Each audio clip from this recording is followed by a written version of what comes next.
진리를 알지니 진리가 너희를 자유롭게 하리라. 예수님의 말씀입니다. 많은 분들이 좋아하는 말씀, 심지어 예수 안 믿는 사람들도 좋아하는 분들 많습니다. 그런데 예수님이 이 말씀을 하셨을 때에 듣는 사람들은 발끈했습니다. 분노했습니다. 자유롭게 하리라는 말 때문이었습니다. 이런 반응을 우리는 이해하기 힘듭니다.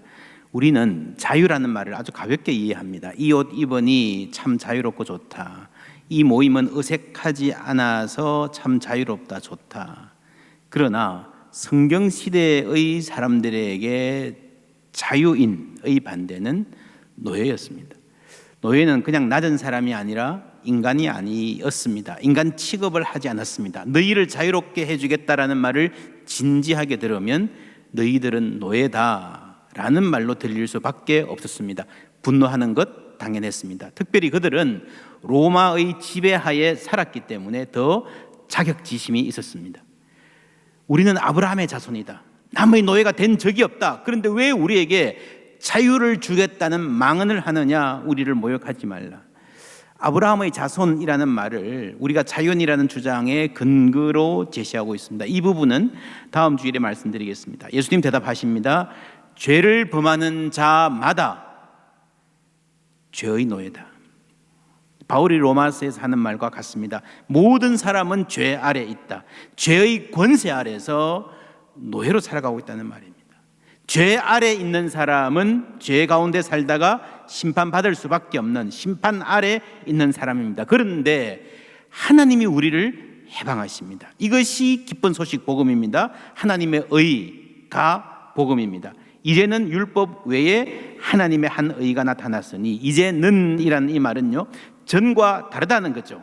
전에는 전혀 길이 없었는데 구제, 불능이었는데 이제는 길이 생겼다는 말입니다. 원문은 그러나 이제는 이래서 이 전환을 굉장히 강조합니다. 그러나 이제는 예수 그리스도로 인해서 모든 것이 달라졌습니다. 이제는 율법 외에 하나님의 한 의가 나타났으니 율법과 선지자들에게 증거를 받은 것이라. 여러분, 이 두 말에 긴장이 보이십니까? 율법 밖에, 율법과 상관없는 듯한 어떤 의인데, 그러나 그것이 율법의 선지자들의 구약 성경의 증거를 받은 것이라는 겁니다. 이전에 몰랐던 새로운 방법이지만 사실은 오래전 예전부터 준비되고 예언되고 구약에서부터 기다리던 그 구원, 선지자들이 예언하고 고대하던 그 구원이 마침내 나타난 것이 하나님의 의다라는 겁니다. 왜 율법 외에인가? 율법을 통한 구원은 이스라엘의 특권과 연결됩니다. 지난주에 그랬죠. 율법 아래에 있다는 이 사실이 죄 아래에 있다는 것을 타개하지 못했다. 우리는 율법을 신실하게 지키는 백성이에요. 죄인인 저 이방 권력들, 저 악한 사람들이 우리를 압제하고 있는 게 문제예요. 그래서 우리를 구원해 주세요, 호산나, 지금 구원하소서 할 때에 그게 무슨 말이었는가 하면은 저 나쁜 놈들에게서 우리를 구원해 주세요 라고 부르짖었던 것입니다. 그런데 하나님께서 예수님을 보내서 주시려고 하는 구원은 좀 달랐습니다. 아들을 낳으리니 이름을 예수라 하라. 그가 자기 백성을 그들의 죄에서, 어디로부터 구원입니까? 그들의 죄로부터의 구원입니다. 여러분, 자기 자신들의 죄라는 겁니다. 이스라엘의 죄에서 구원받아야 된다는 거예요. 이집트의 죄, 바벨론의 악, 로마 제국의, 헬라 제국의 폭력적 통치가 아니라 그들 자신의 죄로부터 구원받아야 된다는 겁니다. 사람이 왜 망합니까? 여러분, 외부적인 환경 때문에 망하지 않습니다. 자신의 죄 때문에 망하는 거예요. 구원은 1차적인 좁은 의미에서 건져준다는 말입니다. 스스로 건질 수 없기에 스스로 구원할 수 없다는 말입니다. 모든 사람이 죄를 범하여 어디에? 하나님의 영광에 이르지 못하더니. 여러분, 영일대 해수욕장 가면 저 멀리에 호미곶이 보이죠. 사람들을 세워놓고 헤엄쳐 저기까지 가시오 하면 갈 수 있습니까? 여러분, 갈 수 있으신가요? 갈 수 있는 사람이 있어요. 수영을 아주 잘하거나 체력이 아주 좋으면 갈 수 있는 사람이 혹 있어요. 그러나 영일대에서 출발해서 울릉도까지 헤엄쳐 가시오 하면, 태평양 건너서 LA까지 헤엄쳐 가시오 하면 여러분 갈 수 있는 사람은 없습니다. 목표가 도달해야 될 지점이 LA 해안, 태평양 LA 해안이라고 하면요, 여러분 사람들끼리의 차이, 수영을 좀 잘하고 탁월하고 체력이 엄청 좋고 한 차이가 아무런 의미가 없다는 거죠. 여러분 LA가 멀겠습니까? 하나님의 영광이 멀겠습니까? 인간들 중에 좀 착한 사람 있고 죄를 좀 덜 짓고 사는 사람, 나름대로 양심적으로 살아온 사람, 스스로 흠없다고 자부할 수 있는 사람이 있을지 모르지만 하나님의 영광에 이를 수 있는 사람은 없다는 겁니다. 착한 사람들 있지만 그것이 거기까지 미치지 못한다는 거예요. 그래서 하나님의 의, 율법 외에 하나님의 의가 필요했습니다.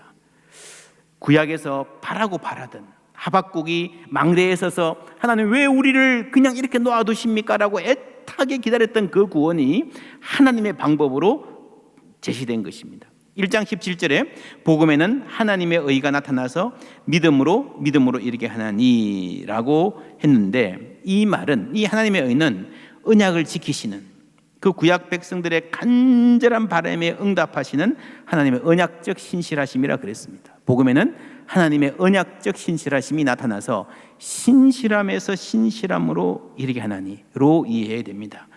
여러분 앞에 신실함은요 하나님의 신실함이에요. 뒤에 신실함은 우리의 신실함입니다. 우리가 믿음이 믿습니다라는 그 한마디로 그냥 천국행 티켓을 확보해 놓고 그 다음에 어차피 천국 갈 거니까 마음대로 살아도 된다, 그게 아니라 믿습니다라는 그 믿음에서요 내가 실제로 하나님처럼 신실한 사람이 되어가는까지 포괄한다는 겁니다. 그 믿습니다 하는 그 믿음을 이야기할 때 자주 등장하는 말이 이신칭의라는 말입니다. 칭의, justification by faith라 그러죠. 칭의는 의롭다 하신다, 의롭게 하신다라는 말인데 영어로 justify라고 번역합니다. 근데 본래 의라는 말은요 헬라어로 디카이오시네 righteousness라고요. 의롭게 하다라는 말은 디카이오 justify, 똑같은 말입니다. 똑같은 말인데 이게 문제가 있어요. 디카이오스라는 말이 안에 들어가 있는데 영어로 righteousness, right라는 말이 본래 맞는 개념인데 여기에 해당하는 동사가 없어요. 영어, 독일어, 프랑스 마찬가지입니다. 그래서 완전히 다른 단어 justify를 가지고 와서 표현을 하다 보니까 개념이 조금 어긋났습니다. 여러분 사람이 언어의 한계가 생각의 한계를 가져오게 되어 있습니다. 그래서 이걸 다시 되돌리면 영어에 righteousness라고 하는 것에 대한 동사는 없지만 가장 가까운 것을 다시 들여다보면요 set right, rectify, 바르게 한다. 하나님 우리를 의롭게 하신다는 말은 바르게 하신다, justify가 아니고 바르게 하신다로 이해해야 된다는 겁니다. rectify, set right, 이 말은 무슨 말인가 하면은 이런 기계가 있잖아요, 그죠? 기계가 이 부분과 이 부분이 기어가 맞아야, 톱니바퀴가 맞아야 돌아가는 거죠. 그런데 이 중심축이, 이 엑시스가 안 맞아서 어긋나 있으면 어떻게 돼요?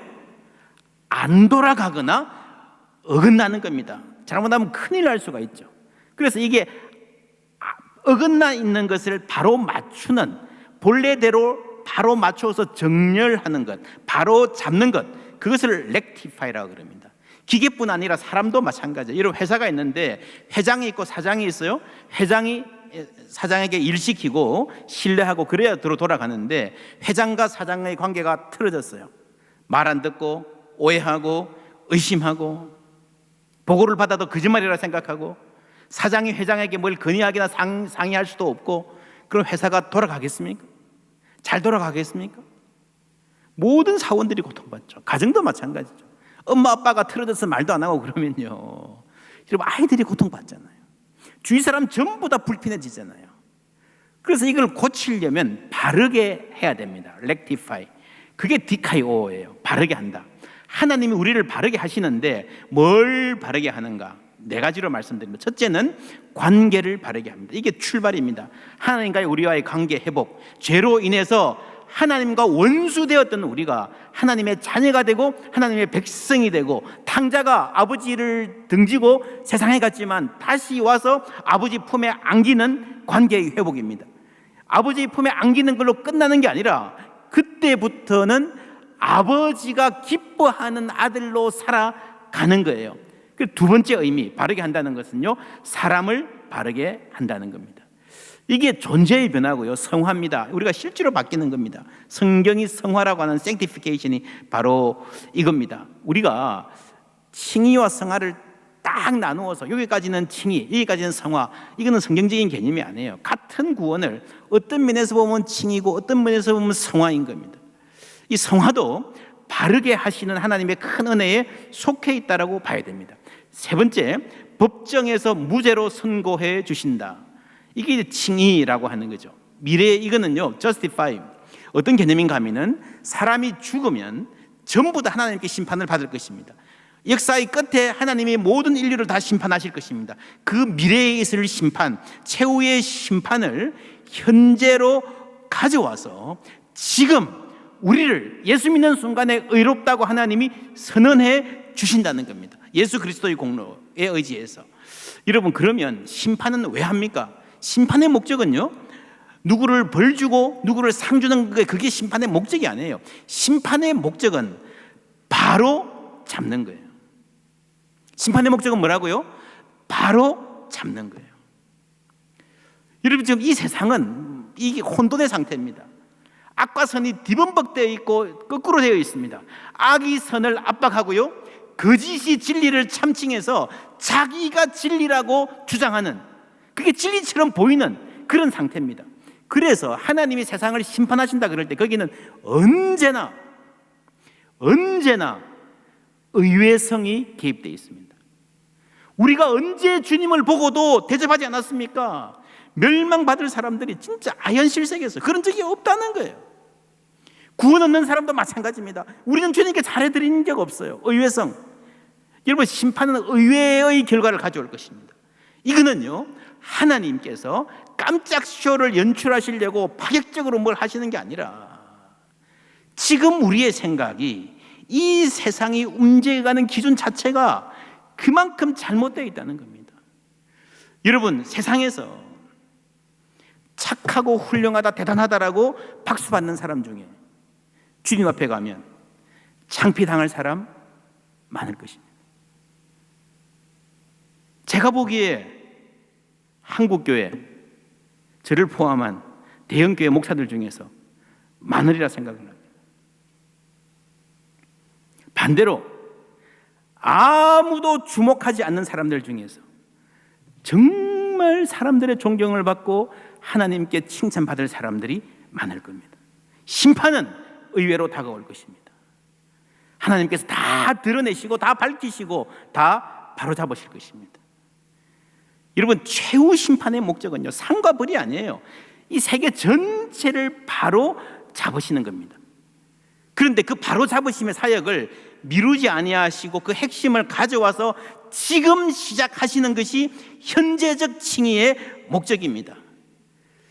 여러분, 너 그냥 미래에 내가 천국 들여다 보내줄 테니까 안심하고 살아라, 그게 칭의의 목적이 아니고요, 지금 선포하시고 그 사람들로 하여금 하나님이 미래에 바로 잡으실 그 나라의 원리를 따라서 지금 살아라 하는 것이 그 뜻입니다. 여러분, 세상은 잘못됐습니다. 이 세상이 잘못됐고 혼돈해 있다는 가장 분명하고 가장 심각한 증거가 뭔가 하면요, 십자가입니다. 빌라도가 예수를 심판합니다. 누가 누구를 심판하는 거예요? 죄 없으신 그분을 피구석에 앉혀놓고 죄로 가득한 한 인간이 심판하는 거예요.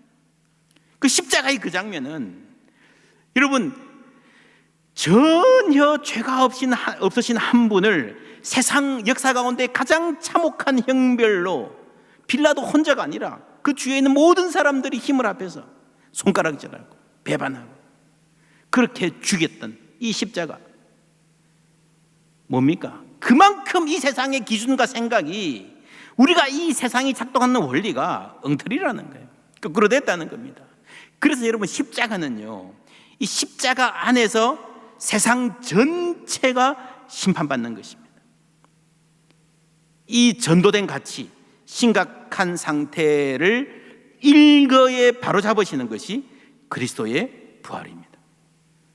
미래까지 기다리지 아니하시고 지금 현재에 하나님께서 예수를 살리시고 세상을 바로잡으시는 활동을 시작하셨다. 그리스도께서 지금 세상을 다스리기 시작하셨다는 것이 복음이에요. 그리고 그 다스림에 순종하여 사는 나라가 하나님의 나라인 줄 믿습니다. 그래서 예수 믿고 하나님께 순종하고 살면요, 하나님 나라가 우리 가운데 임하고 이미 우리가 하나님 나라의 삶을 살아가는 겁니다. 그래서 바르게 함은 마지막으로 세상 전체를 바르게 하시는 사역에 참여하게 하십니다. 다시 정리하면 바르게 한다는 건 첫 번째 뭡니까? 관계를 바르게 하고, 두 번째 사람을 바르게 하고, 세 번째 법정에서 무죄로 선고해 주시고, 네 번째 세상 전체를 바르게 하시는 하나님의 사역에 참여하게 하는 하나님 나라의 복음입니다. 빌립보서 1장에 이런 말이 나옵니다. 너희 안에서 착한 일을 시작하신 이가 그리스도 예수의 날까지 이루실 줄을 우리는 확신하노라. 우리 가운데서 시작하신 착한 일 뭡니까? 칭의, 죄용서, 성화, 새 창조, 중생, 리제너레이션, 전부 다예요. 전부 다. 이 전부 다를 하나님이 시작하셨고 하나님이 지금 해나가고 계시고 하나님께서 주도적으로 완성하실 것이라는 말입니다. 그런데 이 많은 작업들을 전체로 하나로 묶어서 딱 한 단어, 착한 일이라고 표현해도 아무 문제가 없다는 것에 우리가 주의해야 됩니다. 하나님이 많은 일을 하세요. 이걸 고치고 이걸 다듬고 이걸 이어붙이고 이걸 비루시고 많은 일을 하시는데 사실은 우리가 그 하나님의 플랜, 하나님의 작업 순서를 정확히 알 수가 없어요. 예전에 구원의 서정, 그래서 뭐 예정, 부르심, 중생, 회개, 칭의, 성화, 영화 뭐 이래서 뭐 4단계, 7단계, 10단계까지 막 나누어서 그렇게 가르쳤습니다. 코스 요리처럼요. 서양 요리 여러분 먹으면요, 이 뭐야, 스프 나오고 샐러드, 파스타, 메인, 디저트. 중국집 가도 이렇게 뭐 코스 요리 나오잖아요. 회개하고 그다음에 회개 나가고 나면 재용서, 그다음에 칭의가 끝나고 깐풍기 들어오세요. 샥스핀 차례입니다. 성화. 이 그거 아니라는 거예요. 여러분, 성경을 연구해 보면요, 우리의 경험도 그래요. 오히려 한상, 한국식 어떻게 합니까? 한상 가득하게 차리죠. 그냥 먹는 거예요. 하나님의 착한 일입니다. 물론 대체로 사람들이 먹는 순서가 있지만 꼭 그런 거 아닙니다. 사람마다 다르기도 하고요. 이게 함께 일어나고요. 나는 5단계쯤 왔는가 생각했는데 갑자기 난 한 2단계 있네. 이게 왔다 갔다 하는 거예요. 칭의, 하나님이 의롭다 하신다, 바르게 함도요, 처음부터 시작해서 끝까지 가는 거고요. 성화도 예수 믿는 그 순간 처음부터 시작해서 끝까지 가는 겁니다. 모두가 바르게 하시는 하나님의 일에 속해 있는 겁니다.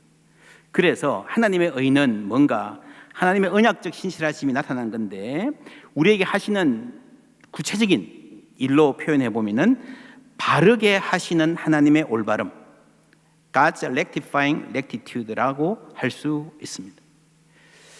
이 일을, 하나님이 일을 어떻게 하시나를 설명하는 단어가 세 가지가 있습니다. 24절에 보면요, 그리스도 예수 안에 있는 첫 번째 속량으로 말미암아, 두 번째 하나님의 뭐로요? 은혜로, 세 번째 값없이 의롭다 하심을 얻은 자 되었느니라. 세 가지입니다. 첫 번째 뭐예요? 속량으로, 두 번째 은혜로, 세 번째 값없이입니다. 셋 다가 조금씩 다르지만 동일한 아주 중요한 핵심을 공유하고 있습니다. 속량은요, redeem, 대신 지불해 준다는 거예요. 대신 지불해 준다.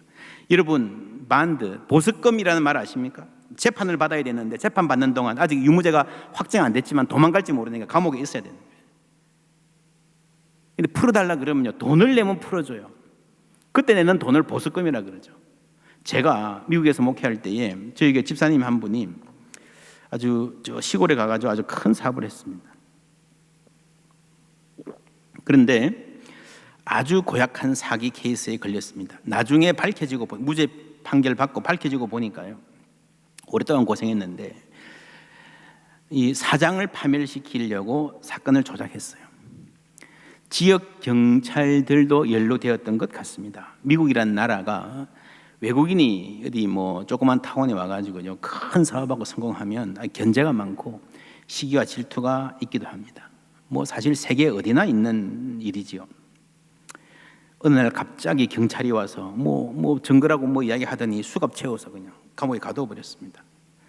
무슨 영문인지 모르고 철창에 갇히는 신세가 되었습니다. 보석금을 지불하면 재판 받는 동안에 집에 올 수 있다. 보석금이라는 게 나 도망 안 간다 보증할게 그러니까요. 뭐 엄청납니다. 몇십만 불 됐던 것 같아요 그때. 사업하는 집이었지만 갑자기 어떻게 몇십만 불 마련해요? 안 되죠. 그래서 이 부인 집사님이 아는 분들에게 전화를 해서 부탁을 합니다. 그 집에서 거기 감옥까지 가는 거리가 한 1시간 조금 넘는 거리였는데요. 고속도로를 타고 가면서 한 출구에 나가가지고 맥도날드에 가가지고 10,000불 빌리고, 그 다음 출구에 나가서 스타벅스에 가가지고, 그 다음 출구에 주유소에 가가지고 또 20,000불 빌리고, 이렇게 해가지고요 1시간 반 만에 수십만 불의 거액을 만들어서 남편을 집에 데리고 왔습니다. 제가 그 말을 듣고요, 집사님 인생 참 잘 사셨네요. 갑자기 하루 오후에 우리가 신실한 친구들 이런 말 하지만 말로만 우리가 남이가 하는 게 아니라 정말 위급할 때 이렇게 도와주는 친구, 말 한마디 믿고 도와주는 친구, 아마 이 집사님이 평소에 잘했기 때문이겠죠. 신실하게 살았기 때문이죠. 근데 여러분, 하나님과 우리의 관계를 생각하면요, 우리 쪽에서 별로 잘한 게 없잖아요. 하나님이 뭘 보고 나한테 그런 계획을 내주실까? 여러분 한번 생각해 보십시오. 나에게 그런 일이 생기면 누구한테 전화할 수 있을까? 몇 시간 만에 나올 수 있을까? 누가 나를 위해서 선뜻 계획을 내어줄까? 여러분, 빌려주는 것도 아니고 만약에 내가 갚을 능력이 없어서 아예 줘야 되는 거라면,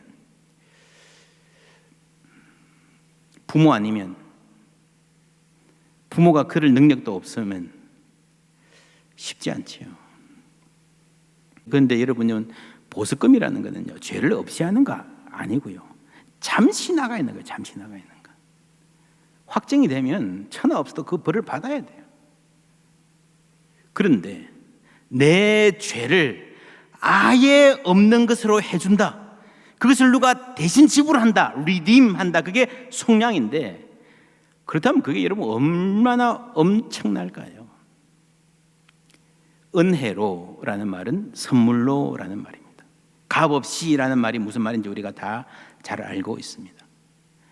우리는 행위가 아닌 믿음으로 구원받는다, 행위가 아닌 믿음이다 라고 하는 말을 우리가 어떻게 이해하는가? 제가 한 예를 들어 설명해 볼게요. 이게 맞는지 틀린지 보세요. 자, 여기 자판기가 있어요.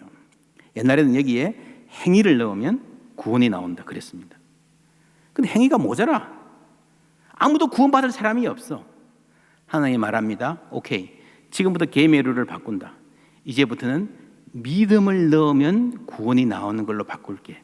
열심히 믿어. 그럼 구원 줄게 라고 하는 설명, 이 맞아요, 틀려요? 맞는 것 같아요, 틀린 것 같아요? 맞아요, 틀려요? 제가 힌트를 줬습니다. 예, 틀립니다. 무슨 말인가 하면,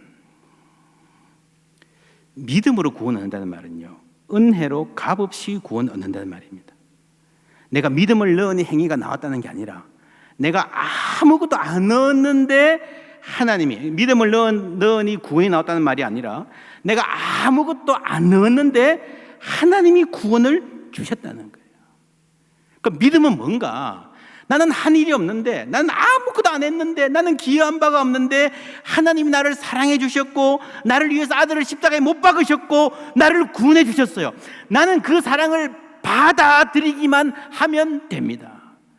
믿음은 다른 게 아니고요, 믿음은 하나님의 그 사랑, 십자가의 그 사랑을 받아들이는 게 믿음이에요. 내가 할 일은 없어요.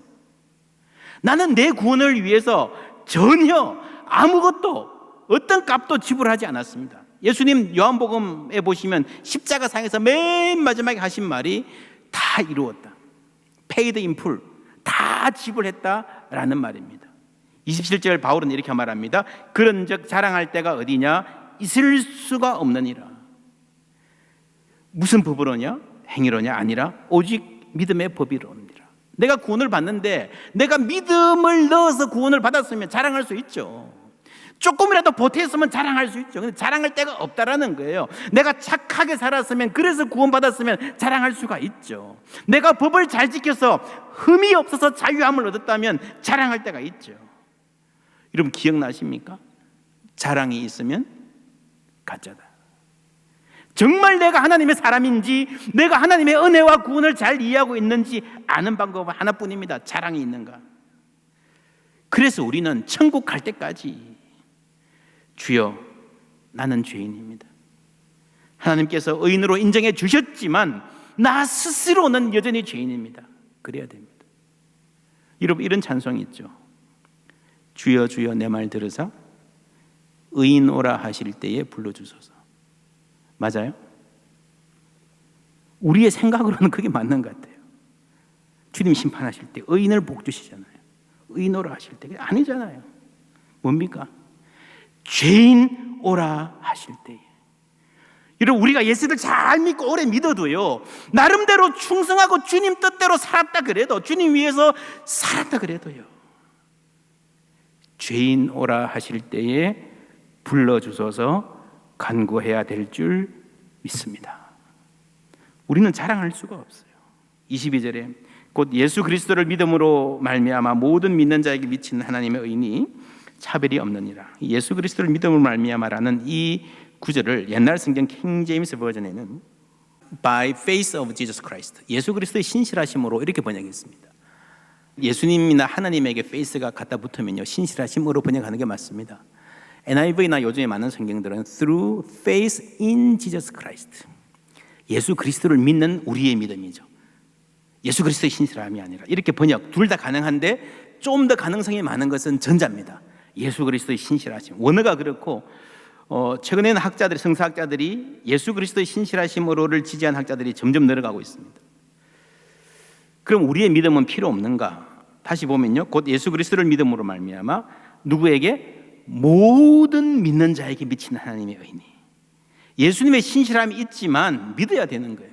차별이 없지만, 제한은 없지만 믿어야 되는 거예요. 22절 다시 번역하면 이렇습니다.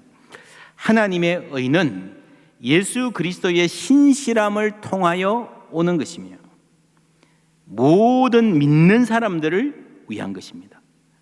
여기에는 어떤 차별도 없습니다. 이방인도 믿으면 구원받고 유대인도 믿지 않으면 구원받지 못합니다. 어떤 차별도 없습니다. 25절 하나님은 예수를 속죄 제물로 전면에 내세우셨습니다. 예수는 피를 흘리는 신실함으로 그 사명을 감당했습니다. 여러분 예수님의 신실함은요, 두 가지 의미가 있습니다. 첫째로 예수님은 하나님이시기 때문에 그 백성들을 위하여 구원의 대가를 지불하시는, 그 백성들은 신실하지 못했지만 하나님은 잊지 않고 약속을 지키신, 그 약속을 지키신 행위가 하나님의 의, 신실하심, 십자가잖아요. 그래서 여러분 예수님의 십자가는 무엇보다도 하나님의 신실하심을 우리에게 보여줍니다. 두 번째로 로마서 5장에 보면요, 아담의 불순종과 그리스도의 순종이 대조됩니다. 그리스도의 신실한 순종. 그래서 아담의 불순종으로 죄가 세상에 들어왔는데 그리스도의 순종으로 구원이, 의가 세상에 들어왔습니다. 우리도 그리스도를 따라서 신실한 사람이 되어가도록 만들어 가시는 능력, 그 모범입니다. 양면의 의미가 있습니다. 그래서 그리스도의 십자가는 하나님의 신실하심이 계시되는 자리이며 우리의 신실함이 출발하는 자리입니다. 신실함에서 신실함으로, 하나님의 신실함에서 우리의 신실함으로 이어집니다. 다시 말씀드립니다. 모든 사람이 죄를 범하였음에 하나님의 영광에 이르지 못하였더니. 여러분 하나님과 사람이 함께 사는 것이 태초에 하나님 우리를 창조하신 복된 상태였습니다. 그런데 우리의 죄가 사이를 벌렸죠. 큰 절벽으로 떨어졌습니다. 많은 인간들이 하나님의 영광에 이르기 위해서 노력했습니다. 세상의 도덕, 세상의 철학, 자기 소양, 마인드 컨트롤. 그런데 이러지 못했어요. 그러면 예수 그리스도의 구원이 뭔가? 세상의 도덕이나 세상의 철학이나 자기 수양이 안 되는 그 길을 믿음이라는 다리를 만들어서 우리가 하나님께로 갈 수 있다는 게 아니고요. 내가 갈 수 없으니 하나님께서 우리에게 오셨다는 게 그게 복음입니다. 그 사실을 받아들이는 게 믿음이에요. 내가 믿음이란 날개를 달면 훨훨 날아서 저 멀리 하나님의 영광에 이를 것이다. 여러분, 그게 아니에요. 내 믿음이라는 것 자체도 여러분 왔다 갔다 하잖아요. 여러분 경험하지 않으셨습니까? 내 믿음이라는 것 자체가 때로는 정말 뭐 대단히 믿는 것 같다가 때로는 여러분 시들해지잖아요. 내가 믿음이 있는가 없는가 여러분 그럴 때도 있지 않습니까? 내 믿음이 아니라 하나님의 신실하심을 우리가 의지해야 되는 거예요. 구원은 하나님 우리에게 오시는 거예요. 그 믿음은 단순히 하나님이 우리를 위하여 우리에게 오셨음을 믿고 받아들이는 거예요. 그 품에 그냥 안기는 거예요. 주의 친절한 팔에 안기세. 할렐루야. 여러분, 길을 잃은 양을 찾는 목자 그 비유 아십니까? 양은 어디로 갈지 몰라요. 집을 찾아가고 싶어도 찾아갈 능력이 전혀 없어요. 그러니까 길 잃은 양이죠. 완벽하게 길을 잃었습니다. 완벽하게 망했습니다. 그렇게 고생하다가 짐승에게 잡혀 죽을 수밖에 없는 운명인 것 같았어요. 그런데 발자국 소리가 들리더니 목자가 왔어요. 만났어요. 이제 살았어요. 지금부터 어떻게 합니까? 야, 너 이제 집으로 가. 똑바로 가야 돼. 몇 시에 만나자. 그렇습니까? 아니죠. 주인이 안고 목자가 안고 함께 가는 거예요. 어디로 갈지 모르고 알아서 갈 능력이 없는 우리를 하나님이 함께 데리고 가시는 거예요. 그래서 예수 믿는 것은요, 단순히 천국 티켓을 따고 나 혼자 살다가 알아서 천국 들어간다, 그때 가면 예수 이름 붙잡고 들어갈 수 있을 거야, 그게 아니고 예수 믿는 그 순간부터 주님과 함께 인생길을 걸어가는 것인 줄 믿습니다. 오늘 우리 찬송한 대로 주와 함께 길 가는 것 즐거운 일 아닌가. 할렐루야. 로마서 6장 4절에 그러므로 우리가 그의 죽으심과 합하여, 함께죠, 합했어요. 세례를 받음으로 그와 함께 장사되었나니 이는 아버지의 영광으로 말미암아 그리스도를 죽은 자 가운데 살리신과 같이 우리도 또한 새 생명 가운데서 행하게 하려 하심이라. 이거는 단순히 우리가 착하게 산다는 말이 아니고요, 그리스도와 함께 죽고 함께 살며 이제는 그리스도와 함께 인생길을 행한다는 말이에요. 행한다는 말이 무슨 말이에요? 첫째로 걷는다는 말이죠. 예수님과 함께 보조를 맞춰서 걷는다는 말이에요. 두 번째로 예수님처럼 행동한다는 말이죠. 세 번째로는 그러면서 예수님을 닮아가는 거예요. 그래서 신실함에서 신실함으로, 하나님의 신실함에서 우리의 신실함으로 이어지는 겁니다. 여러분, 성경의 구원은 기독교의 오랜 교리, 예수님은 우리라고 하는, 여러분 이 우리라고 하는 이 원, 이 세상 전체, 세상의 도덕이든 철학이든 선행이든 전부 다 끌어모아도요, 우리가 스스로 구원을 할 수 없기 때문에 우리 밖에서 누가 구원을 해줘야 돼요. 우리 밖에 있는 어떤 존재인데 우리에게 관심이 있어야 돼요. 우리를 위해 줘야 돼요. 그래서 구원의 아주 중요한 핵심이 우리 밖에서 우리를 위하여입니다. 우리 밖에서 우리를 위하여. 이게 구원의 출발이에요. 그런데 그 다음에는 뭐가 오는가 하면요, 우리와 함께 하는 거예요. 빌립보서 3장 9절에 그 안에서 발견되려 함이니 내가 가진 의는 율법에서 난 것이 아니요 오직 그리스도를 믿음으로 말미암은 것이니 곧 믿음으로 하나님께로부터 난 의라.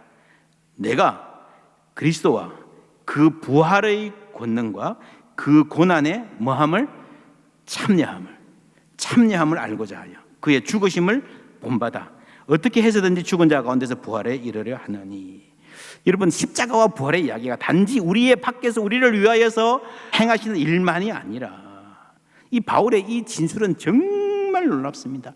예수의 부활과 십자가 고난의 그 삶, 그 죽음 자체가 우리가 함께 참여해야 될 구원의 과정, 복음이라는 거예요. 그래서 여러분, 복음의 진수는요, 주님과 함께 죽고 주님과 함께 사는 것입니다. 그게 구원입니다. 그러한 사람들을 하나님이 의롭다 하시는 거예요.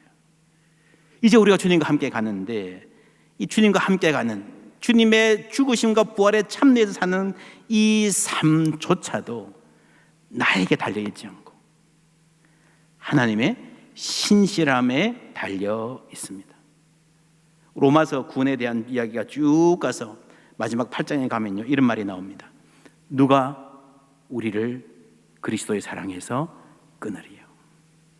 그냥 놓아두면 우리는 또 길을 잃을 수 있고 또 엇나갈 수 있지만, 하나님 우리를 사랑하신 그 사랑은 결코 변치 않고 우리를 붙잡아 주실 줄 믿습니다. 하늘의 어떤 권세도, 어떤 세력도, 사망도, 핍박도, 세상의 손가락질도, 세상으로부터 소외되는 그러한 핍박도요, 경제적인 어려움도, 나 자신의 못난 모습도, 나의 열등감과 나의 비루함도 문제가 되지 않습니다. 나를 위하여 자기 몸을 버리신 그리스도, 그 사랑이 오늘도 우리를 붙들고 계시기 때문입니다. 우리 예수님 꺼져가는 등불도 끄지 아니하시고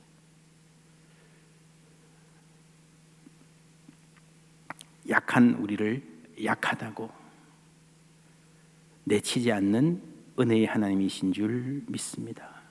우리와 함께 가시는 주님 의지하고, 우리도 그리스도의 부활과 고난의 참여에서 하나님의 그 의를 이루며 세상을 바르게 하시는 하나님의 사역 동참하며 가는 우리 모두 되기를 주님의 이름으로 축원합니다.